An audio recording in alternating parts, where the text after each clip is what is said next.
Hello, good morning, everyone. Am I audible clearly? Due to some unavoidable circumstances, I'm unable to switch on my webcam today because it's not working properly. So I will keep it off today and I'll share my screen and I hope I'm audible clearly. Am I audible clearly? Please do, those who are watching, please respond if I'm audible clearly.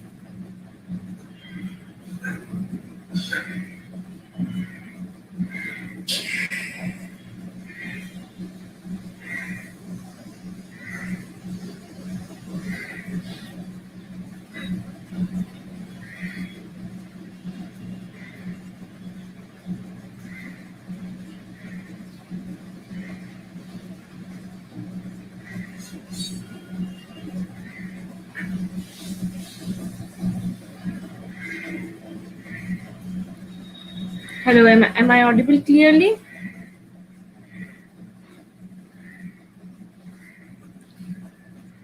Because of some reason my webcam is not working properly today.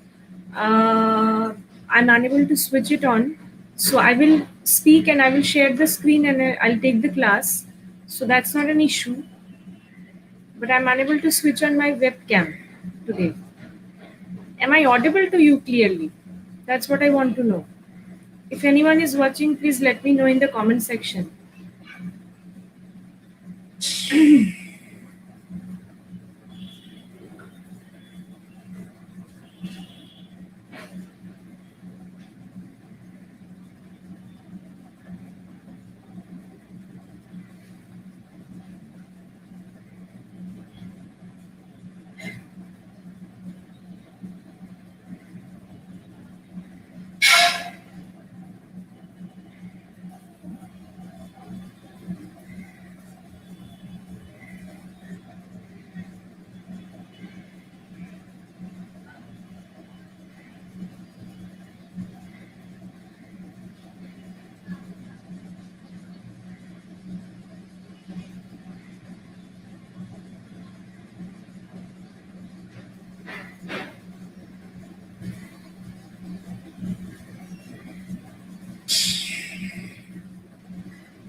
Am I audible clearly?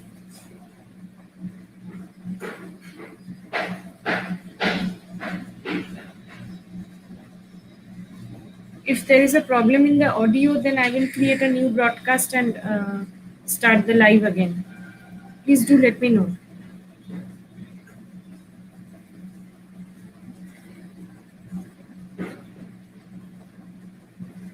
This is the last live class you're having. I think this kind of problem will not arise when we will be meeting separately via Google Meet. You are aware that your classes are going to be taken on Google Meet separately from next week. This is the last YouTube live class you are having with me. So from next week we can. Yes, Ashutosh, good morning. Due to some reason, I'm unable to switch on the webcam because it is, and thankfully, I have only one class today with you guys. Otherwise, I don't know what I would be doing. My webcam is not working, so I'm unable to switch it on today.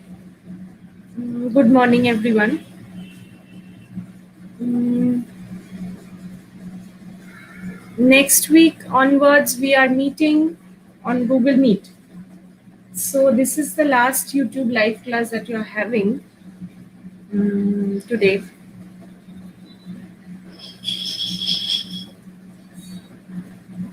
Yeah.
So let's wait for a handful of people to join, and then I will start the class. It's 10:25.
Yeah, now it's working.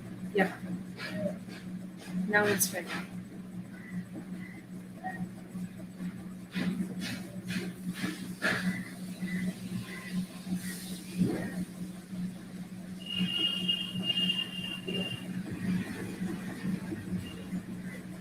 So I'll wait for a handful of people to join.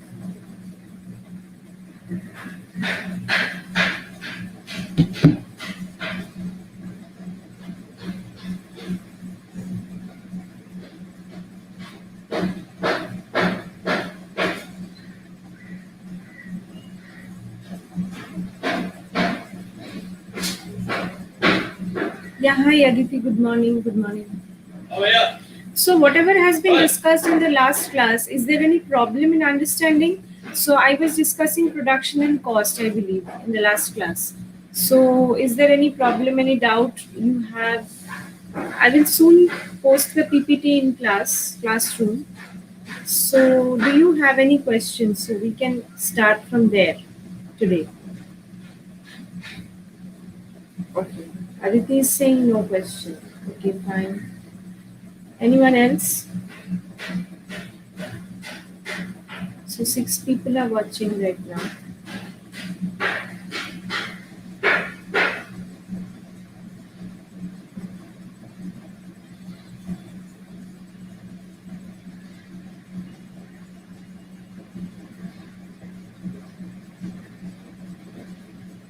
Good morning. Good morning.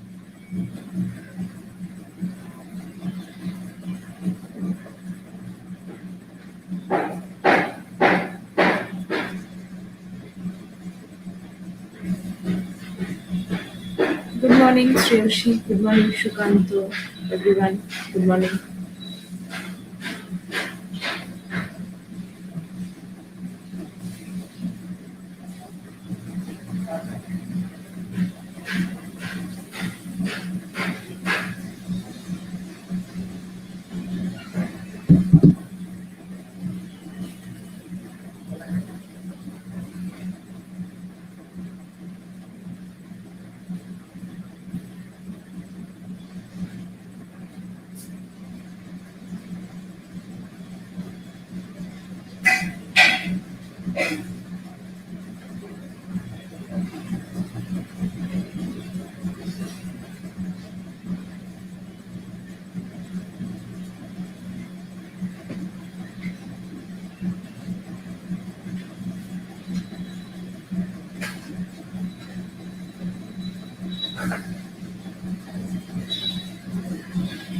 Good morning, Moina.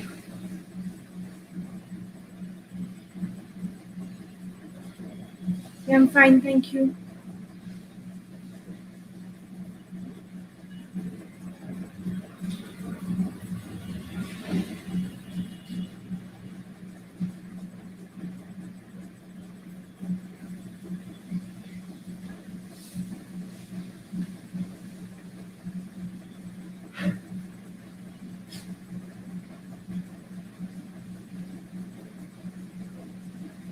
Morning, everyone.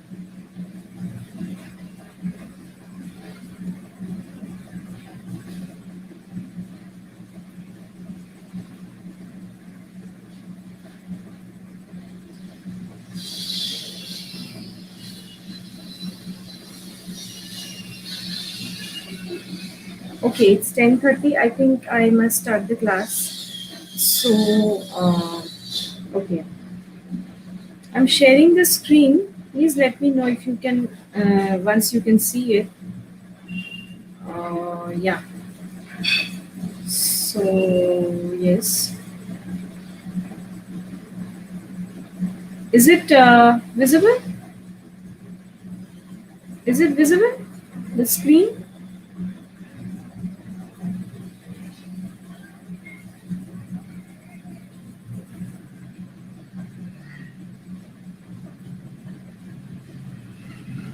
So, okay. So, we were talking about production and cost, right? So, this is the first analysis that we have, and then we have the revenue, concepts of revenue, concept of isoquant, all of that is there. So I will go to that later, but this is analysis 1. This is the part 1 we are talking about, production and cost analysis 1. And so, what did we do in here? We need to distinguish between long run and short run production. Long run and short run of production, I had said to you in the last class, like we have two time period. We divide the time period in the language of economics. We divide the time period of production and consumption into two parts. One is the short run, one is the long run. So with many short run, we create a long run. So long run is the bigger picture and short run is the smaller picture. So short run, you can consider short run as a time span of say a couple of weeks or maybe more, 1 month. But long run is the bigger picture. Long run as in 10 years, 20 years from now. So, and also the difference between short run and long run of production is that in the short run, the factors of production, all the factors of production are not variable. Which means what? In the short run, we cannot change or vary all the factors of production. Usually, in the short run, we keep our capital as constant and we change the labor. We can hire more labor, we can sack some labor, so that can happen in the short run. But in the short run, the amount of capital that I invest in my business, that remains constant. Okay. And in the long run, all the factors of production like land, labor, capital, entrepreneurship, everything is variable. So that is, now if the question asks you what is the difference between long run and short run of production, what you will write is short run. Suppose there is 2 marks, so you will write short run is a very short span of time, say 1 week or 1 month, and long run is the long span of time, say 10 years, 20 years. Okay. And what is the major difference that you will write? In the short run, all the factors of production are not variable. Some are fixed and some are variable. And in the long run, all the factors of production are variable. So in the short run, capital is fixed, labor is variable. But in the long run, both labor and capital are variable. So you can change the quantity of both of them. Okay, so that is the difference. And then comes the law of diminishing marginal productivity. I have talked about it a little bit in the last class, that in the short run, what happens, keeping your capital constant, if you increase the amount of labor, right? So first the production is going to go up, then it is the total production is going to go up, then it will reach a maximum, then it will start falling. But what will happen to the marginal productivity? What will happen to the additional contribution of each worker? It is going to go down at every stage. Suppose I start my production with 10 labor, okay? And then I increase the amount of labor to 11. So the 11th labor is contributing, say, 10 units. But then I increase my labor force to 12. So the 12th labor is, say, contributing 9 units. So the additional contribution of each labor will come down at each stage. And that particular thing is called the law of diminishing marginal productivity. Another thing that we have to do in here is small sums will come. As we all know that in the short run, there are some fixed factors and there are some variable factors. So obviously in the short run, we have two types of cost. One is fixed cost, another one is variable cost. And then we have total cost, average fixed cost, average variable cost. All these concepts are there. Gradually, I will come to them one by one. Then we have to understand the various kinds of cost curves and then describe the relationships among them. And we need to know why the marginal and average cost curves are U-shaped. Okay. And right. So as we all know, what is the role of the firm? A firm or a production unit is an economic institution that transforms factors of production into consumer goods. A firm is nothing but an economic institution that gathers all the factors of production into one place and turns them into consumer goods. So the three main roles of firms are organizing the factors of production, producing goods and services, and obviously after producing, what will they do? They will sell it in the market. And how an economy operates, that depends on the transaction cost. All these have been discussed in the last class. In the next couple of minutes, I'm going to just recapitulate what I had done. Okay, that is why I am saying this again. How an economy operates depends on the transaction costs, the costs of undertaking trades through the market. Transaction cost means that includes transportation costs and everything, the costs of raw materials, everything. So think about yourself, you are a firm, and how you are going to decide upon your profit. How you are going to decide upon your profit? How you are going to decide at what price you are going to sell your commodity? Because as a firm, basically what you want to do is to maximize your profit, right? So you will look at your cost and then you will look at your revenue. So, and then you will decide what price you are going to charge. So obviously you will keep the price in such a place. If you sell the commodity at that price, then your revenue will be more than your cost. And if your revenue is more than your cost, that means you are making a profit. Okay. So yes. So firms do maximize profit. Ultimately, firms does what? They maximize the profit. And profit is nothing but the difference between total revenue and total cost. So if we go by the equation, profit is equal to total revenue. That is whatever your firm is earning by selling the goods and services in the market minus the total cost of firm. So for an economist, I had discussed this also in the last class. I mean, this is how accounting is different. Whatever you are doing in accounting, your module 2, that is different from economics. Why? Because in accounting, we only take into consideration the explicit costs. The total cost for an economist, the total cost is the explicit payment plus the opportunity cost of the factors provided by the owners of the firm, which is an implicit cost. So for an economist, total cost is equal to explicit cost plus implicit cost. It is not just the explicit cost. So now implicit cost is basically the opportunity cost. Suppose instead of, as I would say, that life is a trade-off, I had always told you that in my previous classes also. Like everything comes with a cost. Instead of attending this lecture, you could have watched a movie or you could have done something else, but you are foregoing that. So, and the cost of attending this class is maybe your Wi-Fi charges, maybe your laptop. So all that are explicit costs because you can explicitly define those. Wi-Fi charges, your laptop cost, those are explicit costs for you. But Attending this lecture has also another cost, which is your sleep, that you are foregoing. So that's your opportunity cost. You can't quantify it. So that's an implicit cost. But for an economist, now accountant won't consider this implicit cost, but for an economist, total cost is equal to the explicit cost plus the implicit cost. So for an economist, economic profit is equal to total revenue minus implicit plus explicit cost.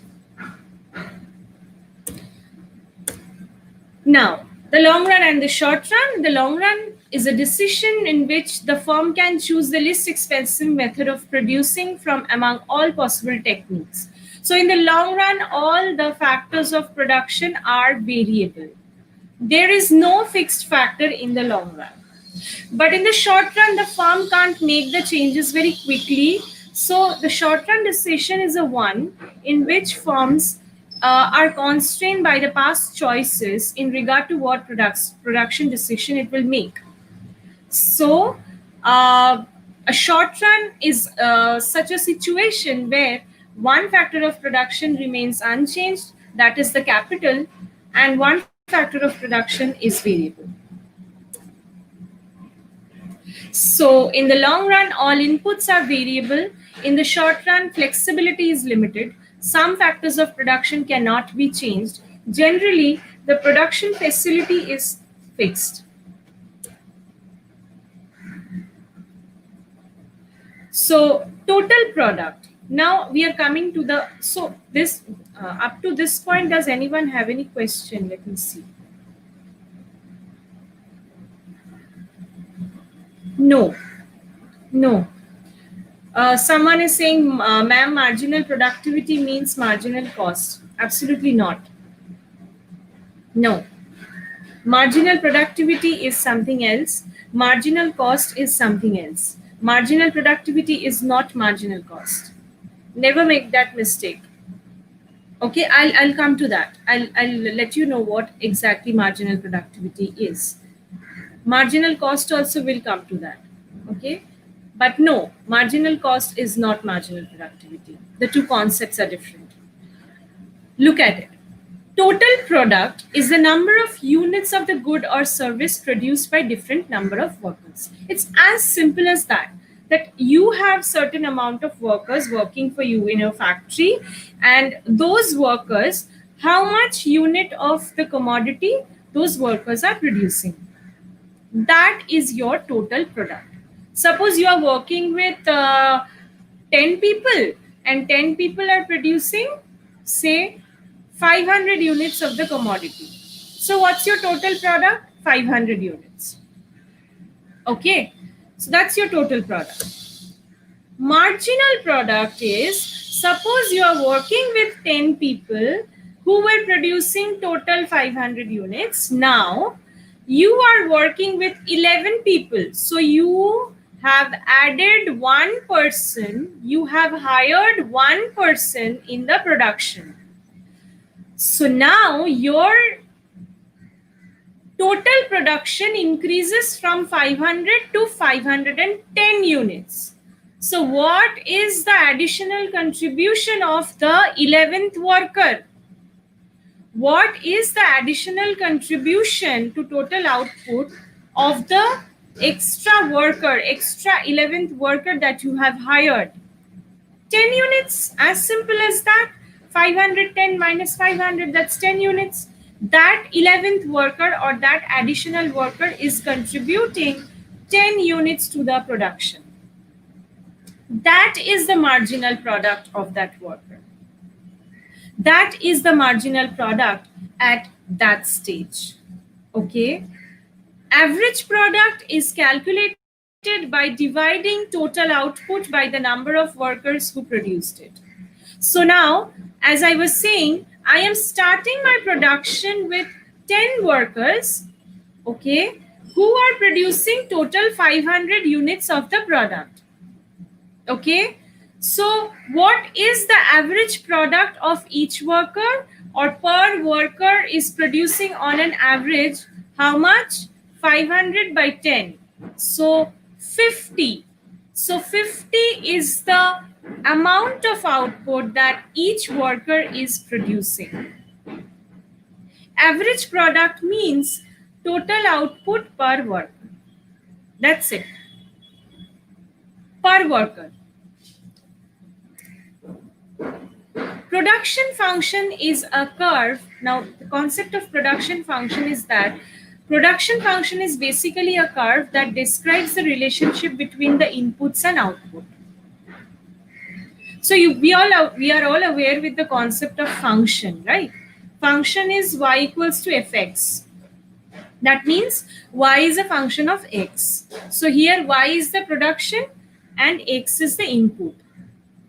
So it is showing a functional relationship. The functional relationship between the inputs and the output is called the production function. Okay, the production function tells us the maximum amount of output that can be derived from a given number of inputs. Now look at it. I had explained it in the last class also. I'm explaining it for you again. Total number of workers are 0 to 10. Okay, 0, 1, 2, 3, 4, 5, 6, 7, 8, 9, 10. So at each stage, how many workers are added?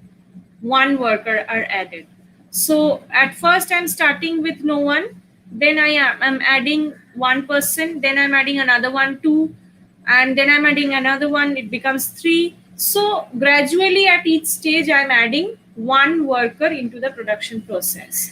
And let's see what happens to the total output. So at first, since I'm starting with 0 workers, so obviously my total output will be 0. And in the second stage, I can see that one worker is producing 4 units of output. 2 workers are producing 10 units of output. 3 workers are producing 17 units of output. 4 workers are producing 23 units of output. 5 workers, 28 units. 6 workers producing 31 units. 7 workers producing 32 units. 8 workers are again producing 32 units only.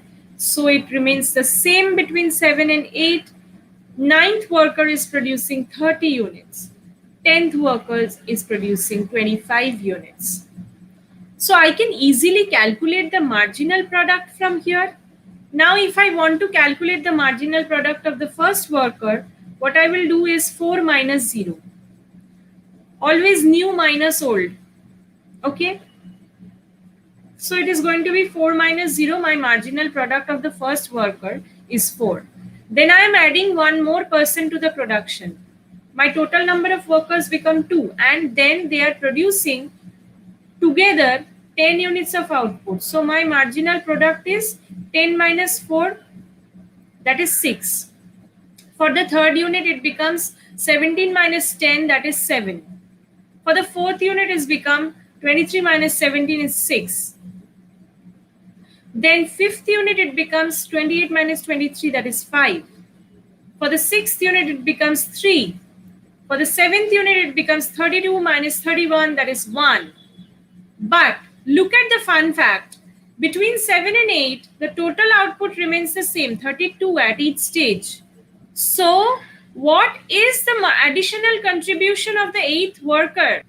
What is the additional? See, when I'm increasing my number of workers from 7 to 8, my total output isn't changing. My total output isn't changing. So what is the additional contribution of the 8th worker into the production process? 0, right? Mathematically, it is also true, and technically also we can see that the 8th worker that I'm hiring basically contributing nothing to the production process. And then when I'm adding more workers into the production, what is happening? Now it should be minus 2. That's a mistake. Please do take care of it. 30 minus 32, that would be minus 2, all right? And then for the 10th worker, it's even worse. It falls to 25. Total output falls from 30 to 25. So marginal product is 25 minus 30, that is minus 5. Is this clear to you? Is the concept of marginal product clear to you, Moina?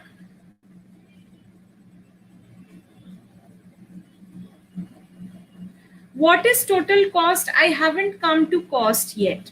What I'm trying to explain you is the product, the total product. I haven't come to cost yet. I haven't covered that yet. Yes, Shojit, ma'am, will the marginal cost will be negative in worker 9 and 10? I haven't touched upon cost yet. I will come to cost. I haven't touched upon cost yet. First, you need to understand production. Then I will come to cost.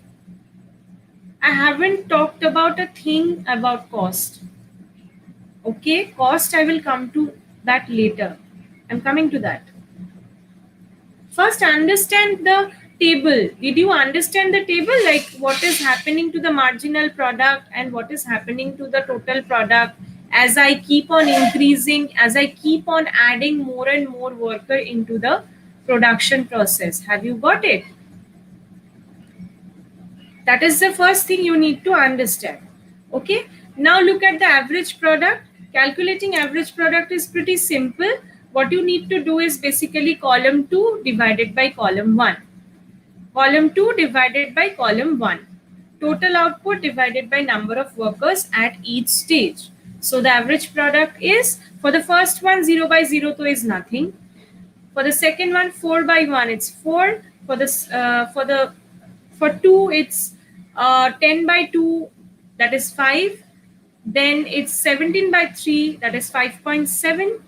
23 by 4, that is 5.8. 28 by 5, that is 5.6. 31 by 6, that is 5.2, and so on. So that means what? On an average, at each stage, per worker is producing, each worker is producing this unit of output. Average product means product, total product per worker. Okay. So this kind of sums can be given. Number of workers will be given and total output will be given. What you need to do is to find out the third and the fourth column. I think you will be able to do that. That's simple mathematics. Subtraction and division.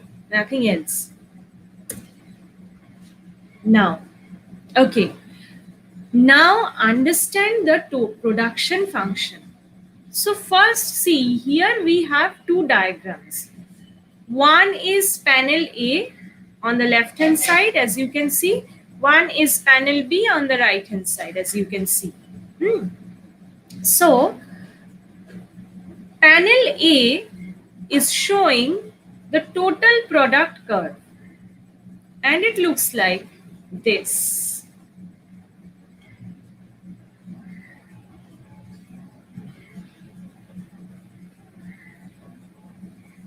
Okay, so look at panel A first. Look at panel A first. The total product, what happens to the total product? First, it increases with the number of workers. Okay, before that, let me tell you that on the horizontal axis we are measuring the number of workers, and the vertical axis we are measuring output. Okay, because here production function is equal to y equals to fx, and y is the output and x is the number of workers, because total product depends on the number of workers. Total product is a function of the number of workers. Okay, so on the horizontal axis, the x-axis, we are measuring the number of workers, and on the vertical axis we are measuring output. So look at the total product curve. It looks like this. It looks like this. Okay.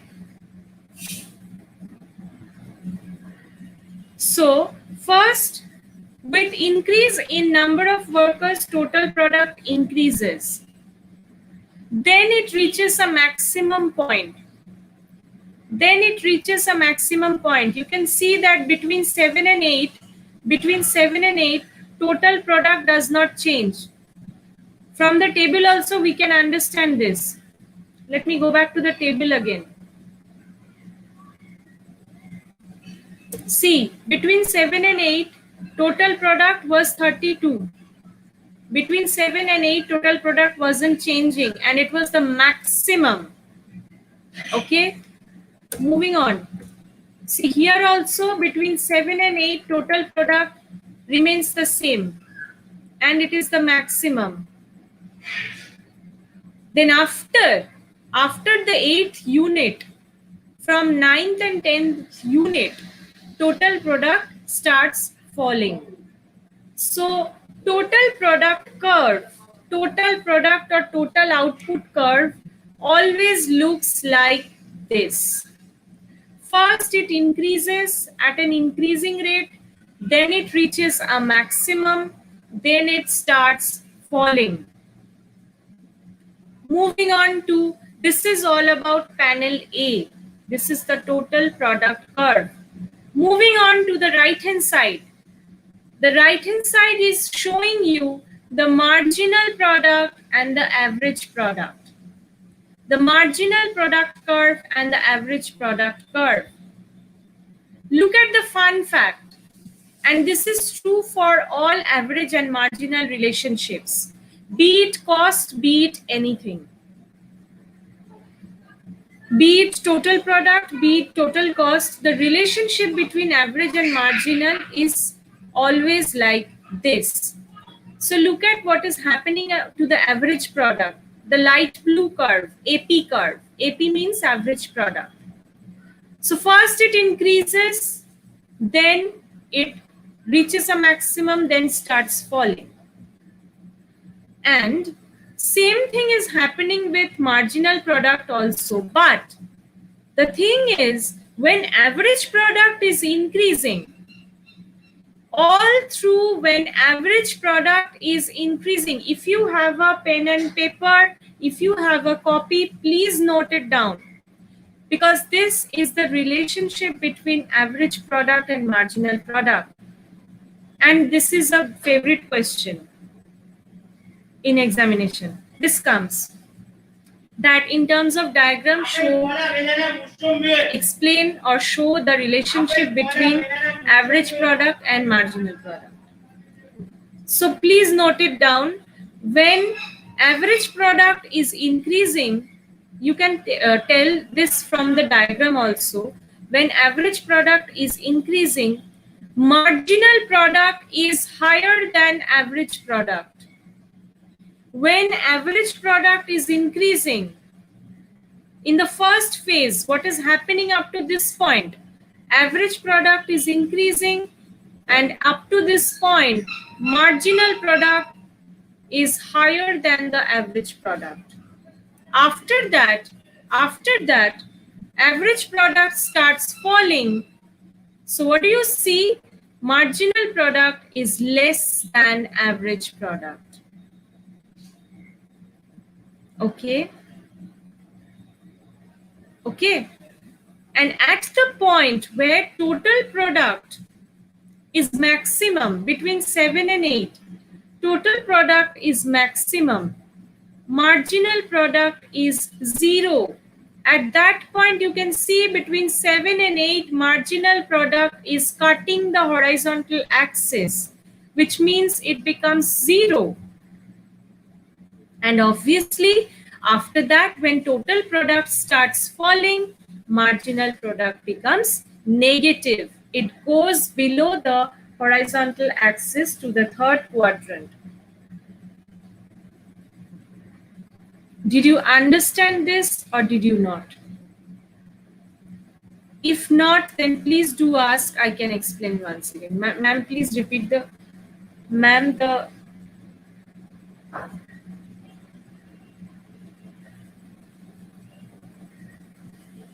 Yeah. Ma'am, will the marginal product will be negative between 9 and 10? Yes. Marginal product will be negative. Why? Because the total product is falling.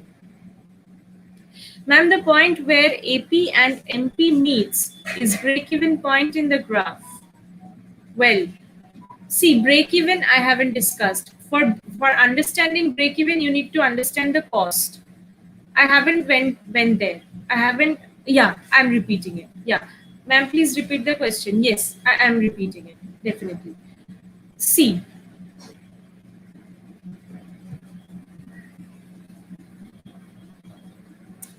this is the total product curve.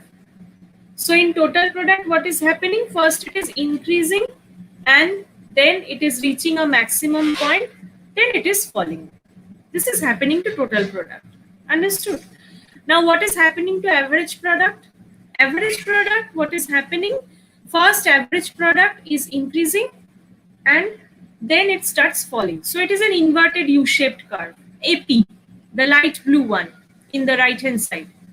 Okay, and what is happening to MP, that is the marginal product?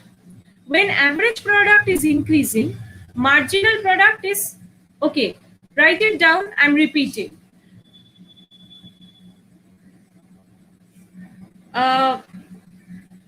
Discuss the question is, discuss the relationship between average product and marginal product. Discuss the relationship between average product and marginal product. So first, though, you will define average product and marginal product.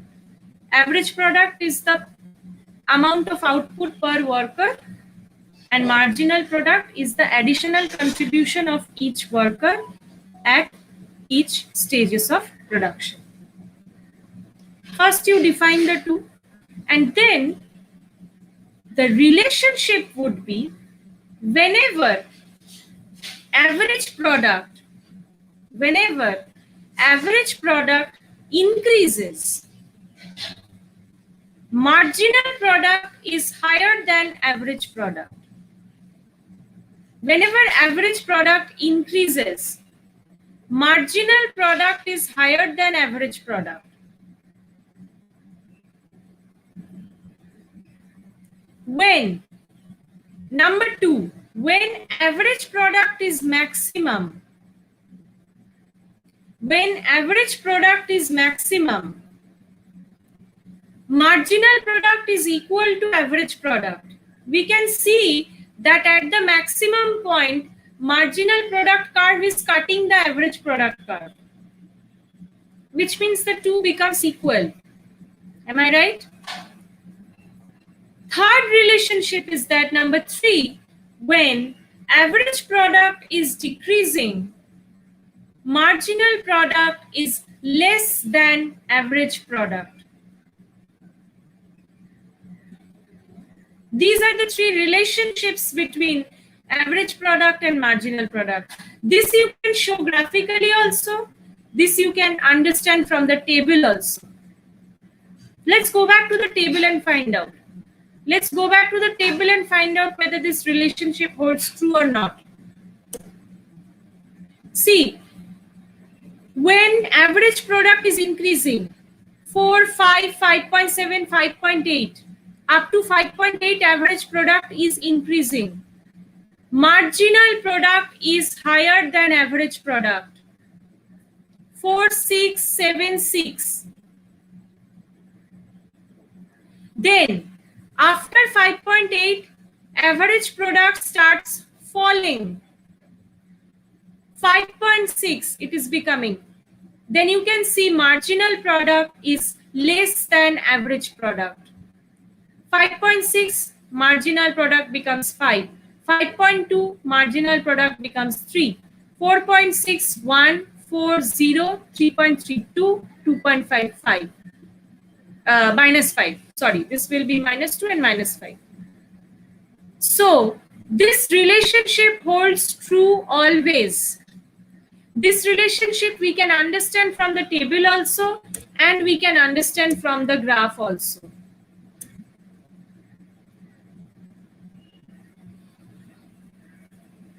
Okay, understood? Has everyone understood it or not? Okay, Sandeep is saying once again repeat. Should I need to repeat it once again? Okay, I'm repeating. When average product is increasing, marginal product is greater than average product. When average product is maximum, marginal product is equal to average product. When average product is falling, marginal product is less than average product. Understood?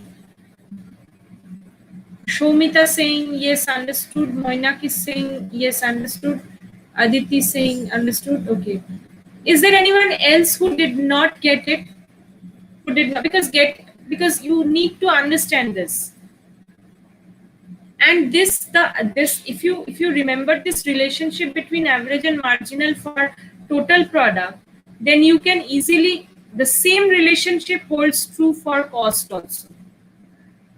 The same relationship holds true for cost also. So if you remember one relationship, you can easily remember the other relationships between average and marginal. Right. Okay, Sandeep is saying understood. Okay. So now, so this is the total product, this is everything. Okay. Now we can see that there are three stages. I have drawn vertical lines. Why have I drawn this? What is the purpose? Why did I do it? Because you see, the first stage, this is called from 0 to the line between 2 and 3 that I have drawn at this point, where total product is equal to 14 units. Up to this point, we call it stage 1 of production. Stage 1 of production. In the second zone, we call this stage 2 of production. In the third zone, we call this stage 3 of production. Because you see, from stage 1 to stage 2, the curvature of the total product is changing. The curvature of the total product is changing. That means in the first stage, the total product is increasing, but it is increasing at an increasing rate. The percentage increase is very high. In the second stage also, the total product is increasing, but the percentage increase is not that high. And in the third stage, what is happening? Total product is just falling, is declining. The same thing is true for the marginal and the average product also. That, yeah.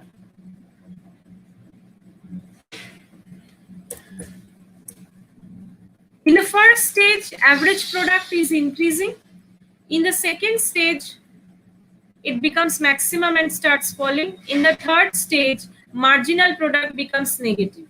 Because in the third stage, we can see total product is falling. So obviously, in the third stage, marginal product will be negative.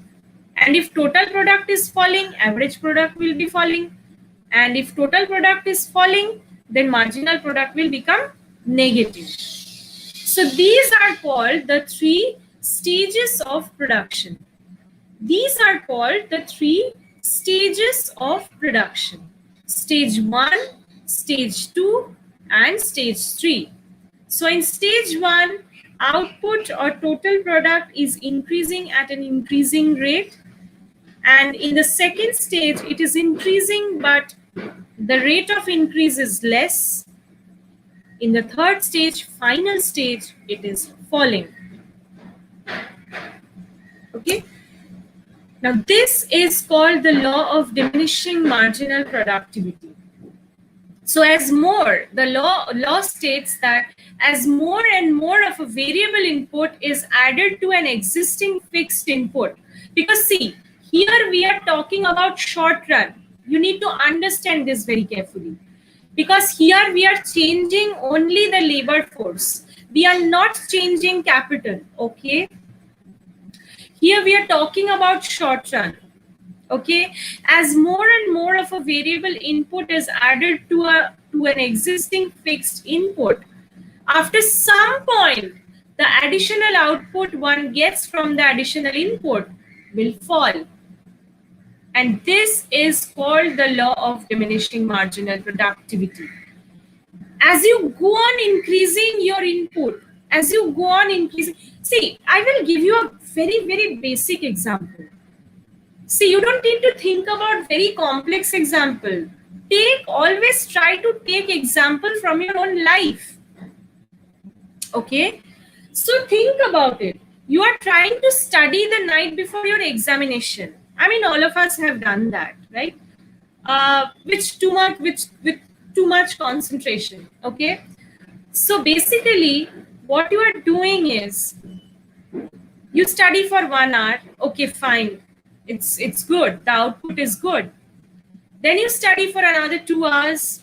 Fine, it's good. But then, as you keep on studying overnight, as you keep on studying more and more hours in the night, at some point of time, you will feel tired. And then nothing will go inside the brain. Everything will become tangent. Okay? So, that is the law of diminishing marginal productivity. As you keep on, I mean, Swami Vivekananda has said that all work and no play makes Jack a dull boy. Right? So, that is what. He has also said that it is better to play football than reading Gita. So, basically, that's what happens. Right? So, as you keep on increasing your hours of work, as you keep on increasing your hours of work, as you work for additional hours, at one point of time your productivity is going to fall. At one point of time you are unable to produce anything. Okay, and that is called the law of diminishing marginal productivity. Okay, and so these are the stages of production. And what is happening, you see, first stage is associated with increasing marginal returns. Why? Because we can see that the production is increasing at an increasing rate, and in this right hand side part also we can see that the marginal product is very high. So marginal product is actually higher than the average product. So this particular stage is associated with increasing. What is happening?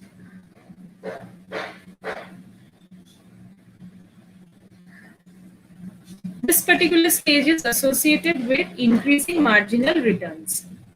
Marginal returns are positive.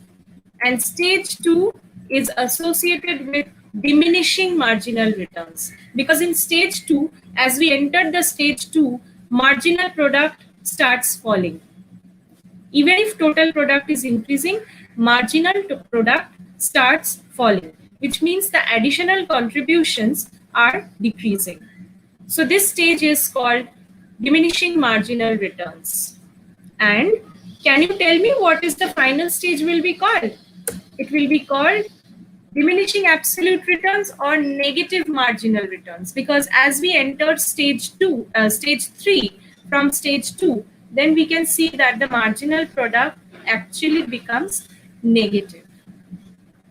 So it is, and the total product, that is the absolute return, is declining. So it is either called diminishing absolute returns, or it can be either called negative marginal returns.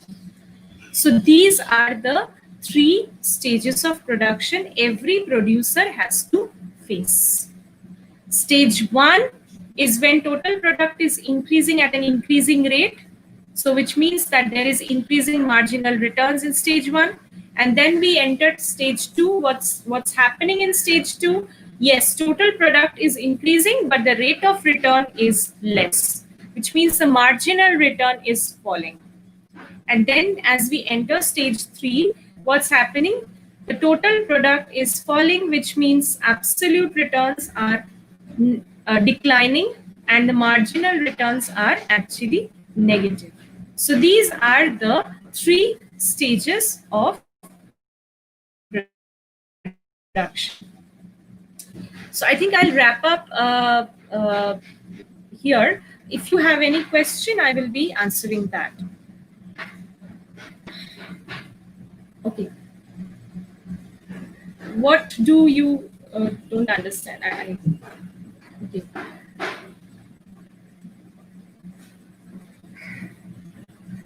Okay. So we need Red Bull or signal for staying away. Is it?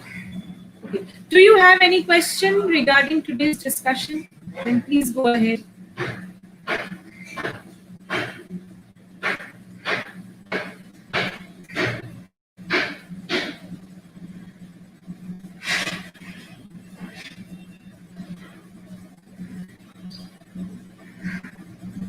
So basically, from the next class, we will be entering cost. Yes, many people have asked me about cost, break-even analysis. Yes, we are going to enter that from the next class. And I think in next 2 classes, I will be able to finish this module. And then I will keep a short assignment for you guys, take-home assignment. You need to do that. And from next week onwards, we are meeting on Google Meet. No more YouTube live classes. Okay? I hope you all know that. I think I have classes with understood the graphs and everything well. Well, that's a good news.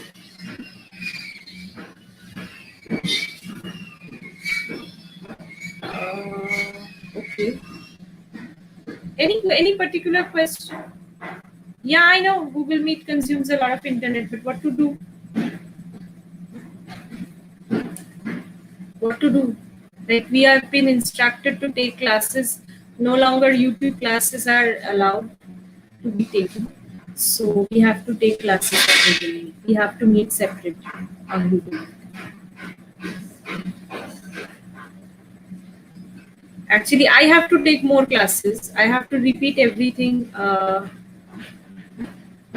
Yeah, moreover, the screen doesn't remain properly clear.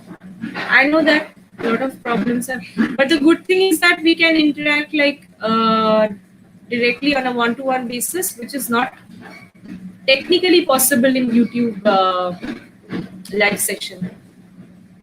Yeah, that's a good thing, I believe.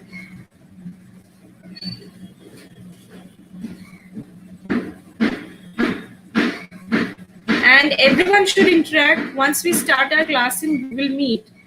I think attendance will be more because I know you have 38 people are watching right now.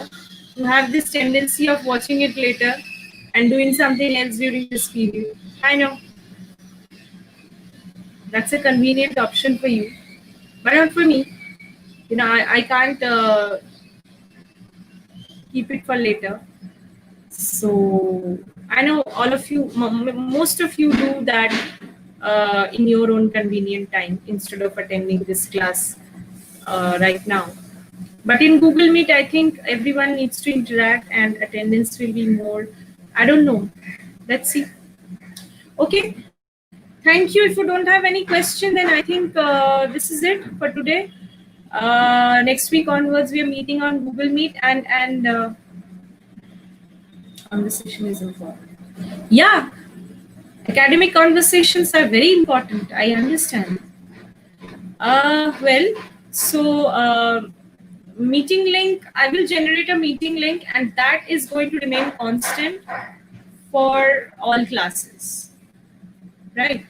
So you don't have to look for separate meeting link. You can just click on that one. I will bookmark it and yeah, okay. That will remain constant for all the classes.